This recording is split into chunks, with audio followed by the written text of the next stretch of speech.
Raising Kanan. With that upbeat, orange juice, egg sunny side up intro music, you would think that Queens is nothing but airbrush jackets, skating parties, and hip-hopper you don't stops. Nah, Queens is bad. Anyone can get hemmed up anywhere, even the bingo hall. As season 3 comes to a close, let's take a look at some of the characters involved and the trauma that changed them. Rock has shown us that she is fearless, controlling, and emotionless when the circumstances call for it. In fact, she's like that even when the circumstances don't call for it. And that's the problem. I get that you're heartless in the streets, but how you gang banging on therapy? Gang banging. The trauma response that has manifested itself and maintained itself within her can be summed up by one word: control.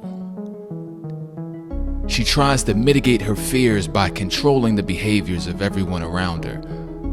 Most of all, she tries to control her son, Kanan, by lying to him constantly, planting a gun in his bag, and even shutting down his business without his knowledge.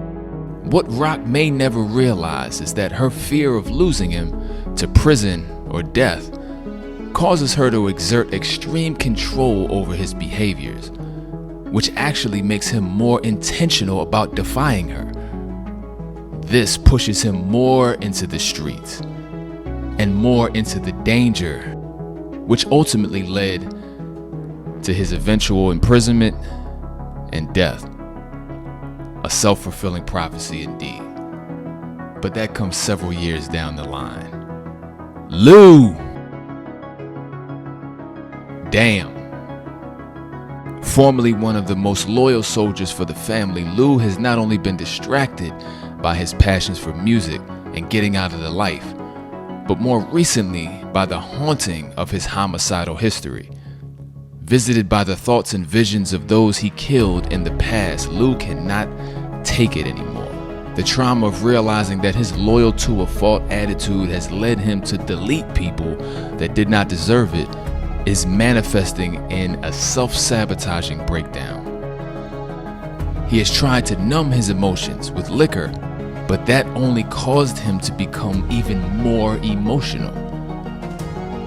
Taking the steps to get therapy and rehab seem to be helping, but this finale shows that suicide is on his mind. His reflection in the mirror caused him to stop and rethink his suicidal attempt. And symbolically, we can look to this to mean that once you finally stop running and face yourself, you will find reasons why you deserve to keep living. Starving Marvin, always with a snack and a stack, chips in a full clip, some coke and a coke, and a Scottie Pippen high-low top fade. Marvin has been able to show major progress. Since his group therapy era, Marvin has been using breathing techniques, expressing personal accountability for his mistakes, and rebuilding his relationship with his daughter, Jukebox. He may have more challenges on the horizon, but for now, at least he's making internal progress. More than we can say for most of the cast. Kanan. We all know the saying, talking out the side of your mouth, but Kanan seems to have perfected the art of talking through your teeth. Kanan has had a lot to say this season and has not opened his mouth once, but yet and still has maintained a downward spiral. Much of Kanan's trauma comes from the disappointment in his mother based on the fact that she has been lying to him and trying to control his life. In addition to that, he's been dealing with identity issues based on the confusion around who his actual father has been and adjusting to the fact that his actual father is a crooked cop. There have been many changes this season, and hopefully Kanan will rebuild his relationship with his mom and achieve some sort of stability in his unstable world.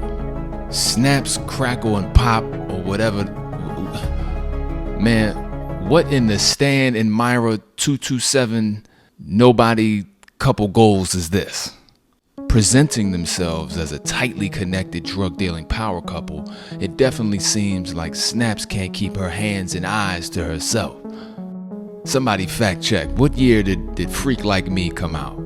Because if this ain't Adina Howard's mama, I don't know who this is. Detective Howard. Or should I say Q, looking like Monica finally divorced him and now he's out in Queens as a detective smoking 5 packs of Newports a day trying to stay out of jail. Beaten down by life and hospitalized, he should have been playing one-on-one for his own heart.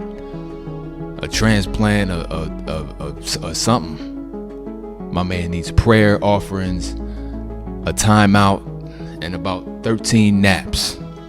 Howard has heavy trauma from almost getting killed by his own son, having a cancer diagnosis, having to kill his own partner, and having his own freedom on the line due to his criminal behavior. His will to live was largely due to finding redeeming qualities and saving Kanan from jail or death. Unfortunately for Q, in this game, he couldn't beat the buzzer. Jukebox. This girl done stole jackets, sold drugs, joined a church, joined SWV, and then signed up for the army. It doesn't get more random than that. And I think that's the point.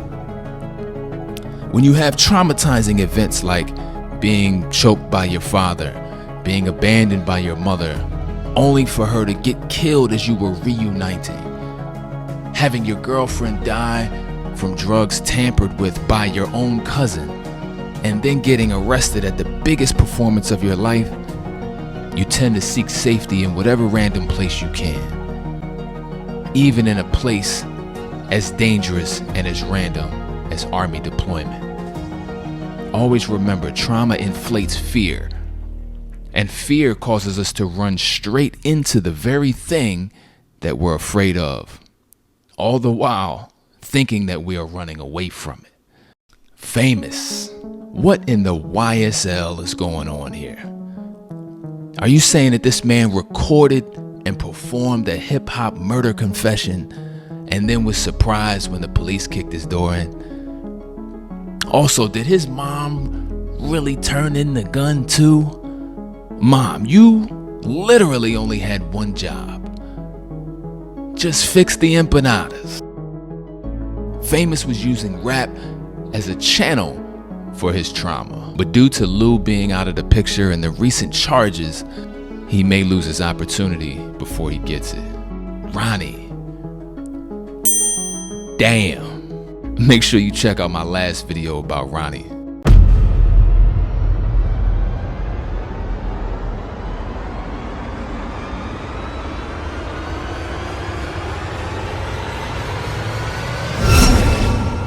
Neek. Ronnie voice. I ain't Neek. At this very point, no truer words were spoken. Unique has shown himself to be a survivor both literally and figuratively. I guess we'll have to wait until next season to see how he has transformed his pain, his perspective, and his purpose. In closing, your childhood trauma and environment may not have been your decision, but it is your decision who you ultimately become as a result of it. I'll see y'all in the app. Peace.